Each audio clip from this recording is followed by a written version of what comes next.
Сайн уу? Өөрийн суугтаа үнээсээс чадвал 7 хоног бүр нэг удаа англи хэл сурахтай холбоотой бичлэгүүд бичиж оруулж ий гэж бодсон. 2-7 хоногийн өмнө англи хэл уган сурахад амархан гэдэг өөрийнхөө англи хэл сурсан туршлагыг болон англи хэлний багшаар ажиллаж исэн, орчуулагчаар ажиллаж исэн туршлагууд дээр үндэслээд англи хэлийг сурах зөвлөмжийг өгсөн бичлэг хийсэн байгаа. За тэгээ тэр бичлэг дээр бол яг би өөрөө англи хэлийг сурахдаа англи ном уншиж сурсан гэж хэлсэн. Гэхдээ зөвхөн англи хэлч гэлтгүү, зөвхөн номч гэлтгүү өөр өөрийнхөө дуртай маш олон зүйлийг ашиглаад англи хэлийг сурч болно. Энэний нэг нь цуврал кино бас маш олон хүмүүс үзхийг сонгодог.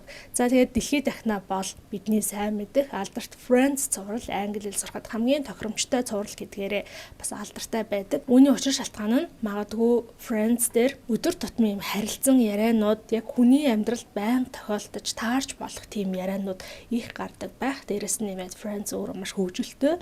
Мөн нэг анги нь 20 минутын хугацаатай богино учраас хүн нэг дор заавал урт удаан хугацаанд сууж үзэх шаардлагагүй. Тэр даруйдаа үзээд англи хэлээ давтах боломжтой учраас юм тохиромжтой цувралаар нэрлэгддэг болов. Friends-ийг үзсэн хүмүүс мэдж байгаа байх маш олон юм тоглоом, нарийн, joke гэж ярьдаг тийм зүйлүүд хошин ярианууд ихтэй. Тэгээд би яг өөр орчуулагч хүн болохоор тэрийг ингээд сонирхоод саваагүйтэд үзсэн чинь яг тэр англи жокуудыг нь монгол руу орчуулахад угаасаа маш хэцүү байдаг. Оновчтой орчуулаагүй байх тохиолдлууд бас нэлээд байд юм байлээ. Тэгэхээр өнөөдөр имжлэгээрээ хэдүүлээ Friends цувралын хит хитэн юм жокууд инээдтэй хөгжилтэй хошин яриануудыг аваад за нэг монголоор хэрхэн орчуулсан байна. Хэдүүлээ утгыг нь алдагдуулахгүйгээр жок хэвээр нь яаж орчуулж болох вэ гэдгийг үзье гэж бодлоо. За ингээд хамийнхний жоко хамтдаа сонсцгоё. Hey Joey, what would you do if you were omnipotent? Probably kill myself. Excuse me?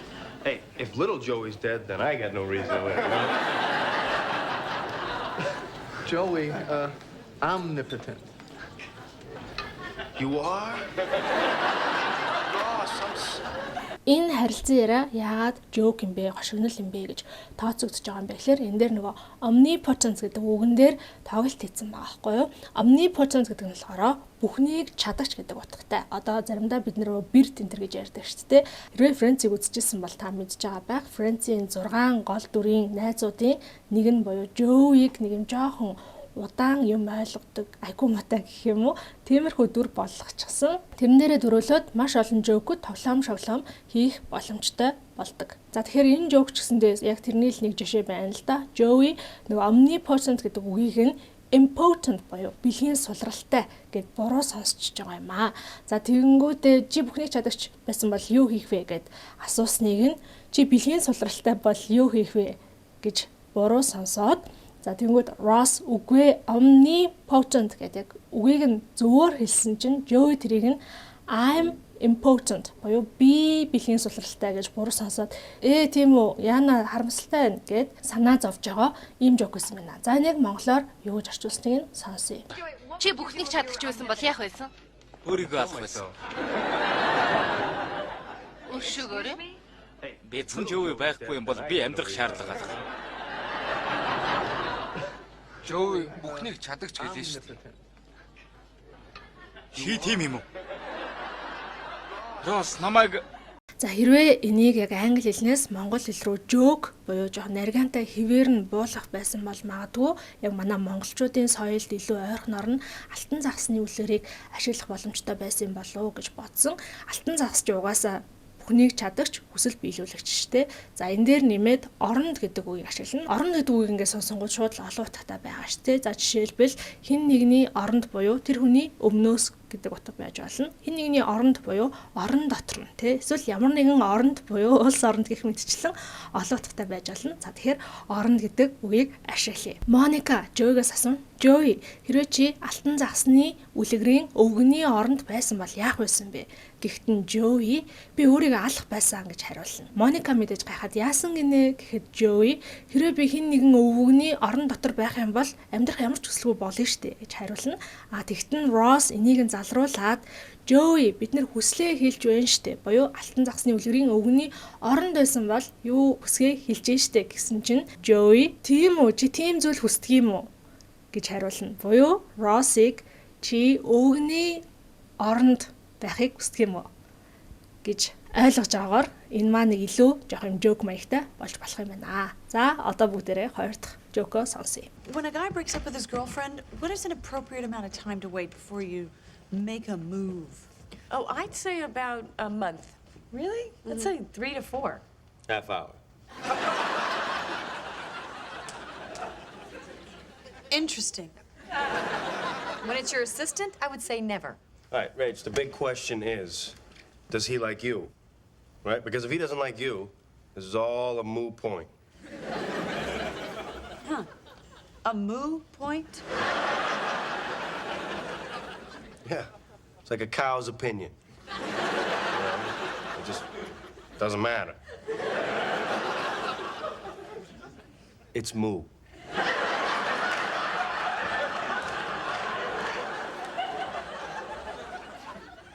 Have I been living with him for too long, or did that all just make sense?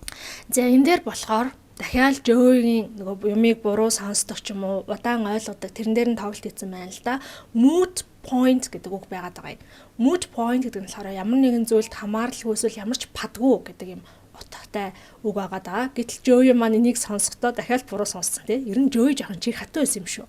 Moo point буюу T үсгийг нь сонсоог байгаад байгаа байхгүй юу? Манай монгол үхрнүүд өмбүү гэж дуурдаг шүү дээ. Тэнгүүд энэ Америк, Англи өхөрнүүд болохоор moo гэж дуурдаг юм байна л да. Тэнгүүд яг энэ үгэн дээр тоглолт хийсэн. За энийг монголоор юу гэж орчуулсныг хамтдаа үзье. Найз охиноосоо салсан эрэгтэйтэй хизээ сэтэх нь үл зүгээр байдаг вэ? 1 сар орчмын дараа. Тийм үү? Надад л 3-4 сар. Хагас цаг. Сонирхолтой юм. Гэхдээ туслагч нь болохоор хэрэггүй байхаа. Рэж хамгийн гол нь чи тэрэнд таалагддаг юм уу? Хэрвээ чи таалагддаггүй бол шал өмбүү гэсэн үг шүү. Өмбүү гинэ? Тийм ээ. Үхэр тэгж мөрдөг үстэй. Дими зүйл гэсэн үг. Өмбүү.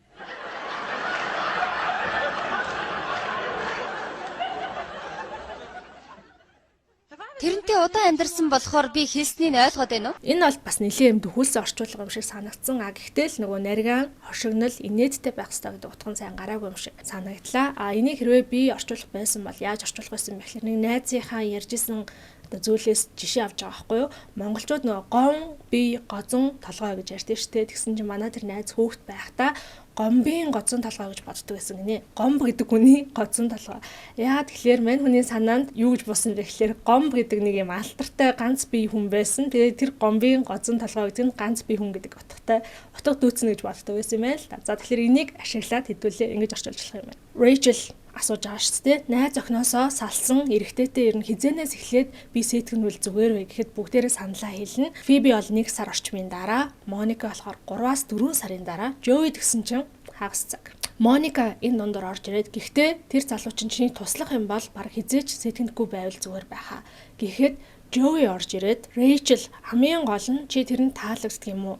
Хэрвээ таалагддгүй бол чи гомбоо шиг байсан дээр штэ гэж хэлнэ. Тэнгүүт нь Rachel гомбоо гинэ гэхэд Joey гомбын гоцон толгой гэдэг үстэй. Ганц бие. Тэгэхээр гомбоо шиг байсан дээр.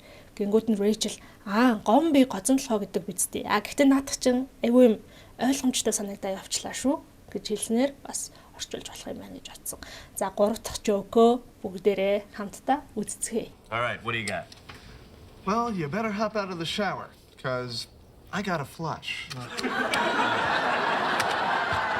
За энэ болохоор бас маш хөөрхөн joke байгаа байхгүй юу? Flash гэдэг үг англи хэл нь бас хэд хэд утгатай. Ер нь л англи хэлний нэг үг ихэвчлэн аюу олон утгатай байдаг учраас та бүхэн бас яг тойл бичгээс харахтаа ч гэсэн зөвхөн ганц утгыг нь битгий харж байгаараа аль болох бусад нэг олон утгуудыг нь ч гэсэн хараад тогтоогоо цэжлээд авахд зүгээр шүү. За flash гэдэг нь болохоор нэг утга нь бол саяны яг joke-н дээр гарсан покер тоглож явах тийм лаг хүзрүүд ирэхээр тэрийг нь flash гэдэг юм шиг. Би покер тоглолтог болохоор яг ямар хүзрүүд ирэхээр flash гэдгийг хэлж мэдэхгүй байна л да. Нөгөө утга нь болохоор flash гэдэг нь суултуурын усыг татах шүү дээ. Тэрийг flash гэдэг аахгүй юу.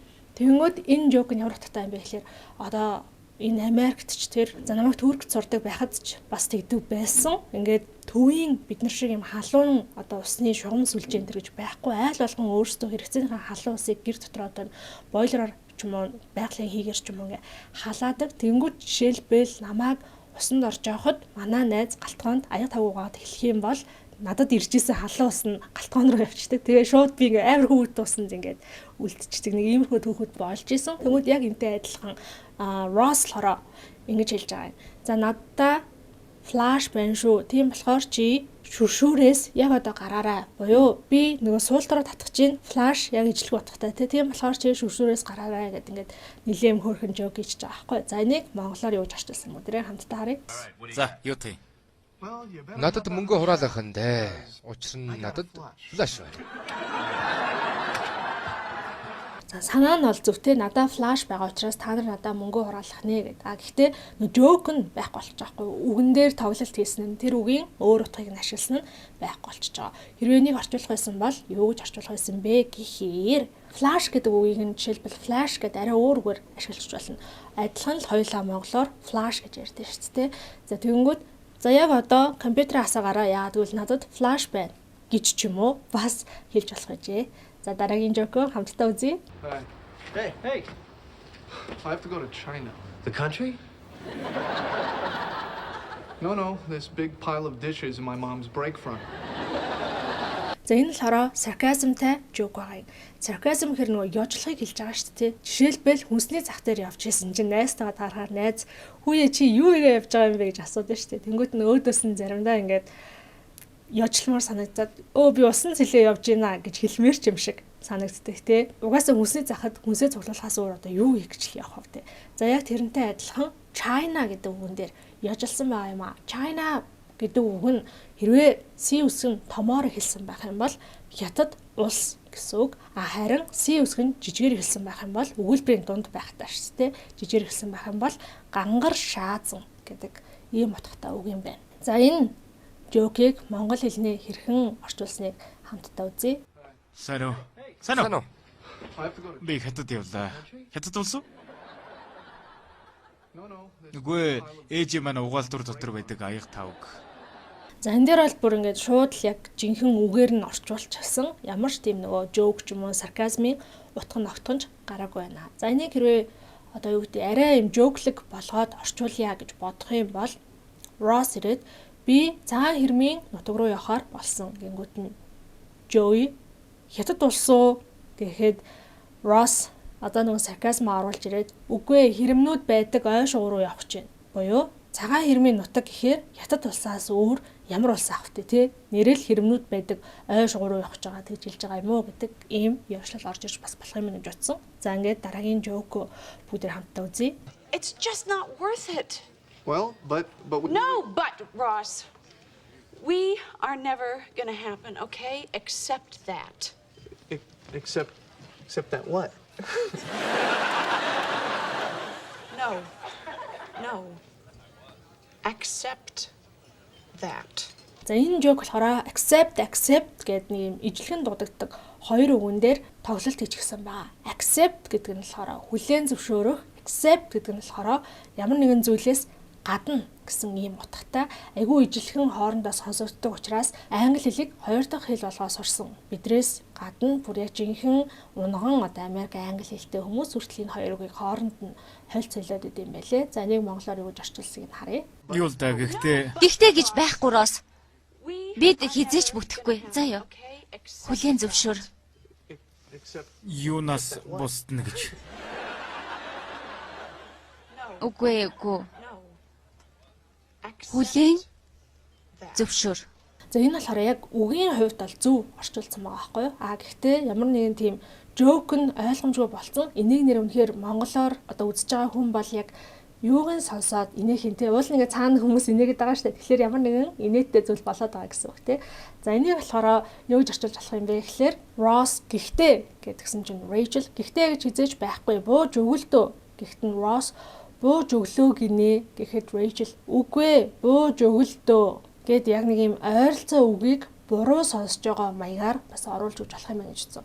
Бууж өглөө гэдгийг Ross одоо буруу сонсож байна гэсэн үг юм байна. За ингээ өнөөдрийн хамгийн сүүлийн жок хамтдаа үзцгээе. Do you think there's a town in Missouri or someplace called Sample? And as you're driving into the town, there's like a sign and it says, urine sample? За энэ бол ер нь аяга хөөрхөн joke байгаа байхгүй юу?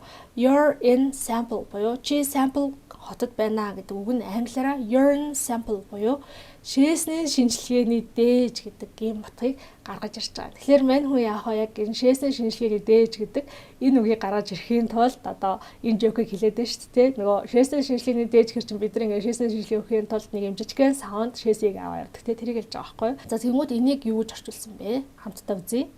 Missouri ч билүү нэг газар байдаг хот мэдхүү. Sample гэдэг нэртэй. Хот дундуур нь явж байхад чи sample хот дотор байна гэсэн тэмдэгтэй. Юу гэж орчуулж болох байсан бэ? За тэгэхээр заавал яг энэ sample гэдэг үгийг нь ашиглах албагүй. Гэхдээ яг ижил төстэй үгээр нь монгол joke болгож болох юм шиг санагдсан.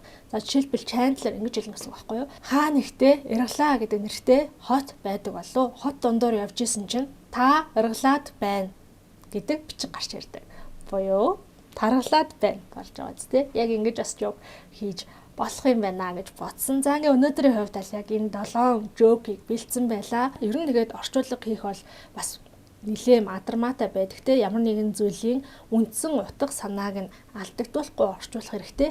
Тэглээгээд шууд ингээ үхчлээд одоо магчлаад орчуулах гэж ярьдаг. Тэгхийн бол яг үндэ утга санаа нь гарч байгаа үггүй ч гэсэндээ эргэлзээтэй. Дээрээс нь нэмээд энэ англи хэлний болохоор нөгөө pun, sarcasm гэдэг төрлийн joke-уд авих байдаг. Pun гэдэг нь жишээлбэл нөгөө нэг ижилхэн үгэн дээр тоглолт хийдэг гэдэг ч юм уу. Тэнгүү тэр үгийг нь яг монгол дээр нь зөв утгаар нь тэгээ яг тэр наргаа болгож ойлгогдох тэр үгийг нь олж бичнэ гэдэг бол айгүй хэцүү. За тэгээл ялангуяа friends гэдэг ч юм уу эсвэл бүр хэдэн зуун хуудастай ном орчуулж авахт joke болгон дээр хэдэн цагийг зарцуулаад суугаад авах ч гэсэндээ маш хэцүү. Тийм болохоор бас цаашдаа ч гэсэндээ friends зураг дээр гарч байгаа өөр joke-уудыг ингээд саяных шиг задлаад орчуулад ингээд ярих зөндөө их боломж байгаа юм байлээ. Үүн дээр нэмээд Big Bang Theory, How I Met Your Mother гэх мэтчлэн одоо бидний сайн мэддэг хөгжилтэй олон ангид энэдмийн сурлуудын joke-уудыг ч гэсэндээ оруулж өгөх боломжтой. Хэрвээ мэдээж та бүхэн сонирхож байвал шүү дээ. Тэгээд бичлэг таалагдсан бол